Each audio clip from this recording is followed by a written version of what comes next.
Bakit? Bakit nga ba ganito na lang kabilis ang oras? Lalong-lalo na nga kapag bakasyon. Paano ba naman ito na kasi yung pangatlong araw namin sa Siquijor? At maya-maya nga babalik na kami ng Metro Manila. Pero okay nga lang yun kasi na-enjoy naman namin ang lahat ng oras dito. Marami kasi nagsasabi ang Siquijor ay punong-puno ng kababalaghan. Tapos yung mga kabahayan daw ay ibang-iba kumpara sa mga katabing probinsya. Pero nung lumapag kami sa isla ng Siquijor, hindi naman ganun at napakalayo naman sa mga kwento-kwento. Sa katunayan nga sa 3 araw namin dito, wala naman ako nakikita or napapansin. Basta ang alam ko maganda talaga ang isla ng Siquijor at napakabait ang mga residente dito. Bago pa nga kami pumunta ng pier, biyaheng pa Dumaguete, namasyal muna kami dito sa Dalampasigan. Tamang-tama yung panahon kasi low tide. Alam nyo ba, sa aming paglalakad marami kaming nakikitang laman dagat. Hindi lang namin ito kinukuha. Sapat na sa amin yung masilayan ang ganda ng isla ng Siquijor. Sa aming paglalakad dito sa baybayin, naabutan namin si Inang. Naghahanap kasi siya ng lamang dagat. Dito sa kanyang timba, marami na nga siyang huli. Lulutuin nga nila ito para ulamin. Paglapit namin kay Inang, nagtanong kami kung anong dialect ang ginagamit dito sa isla. Anong manday? Asa manday na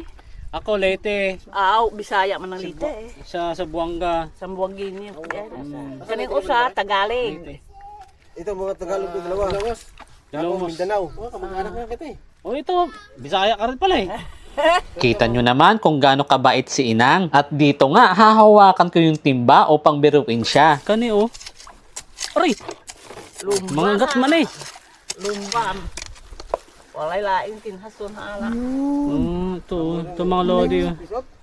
Muna pisot-pisot. Lumba na. Lumba. Sa aming mga taga-Leyte, iba kasi ang pisot. Sa inyo ba, ano ang tawag ng hinawakan ko? I-comment nyo nga sa ibaba para mapag-usapan.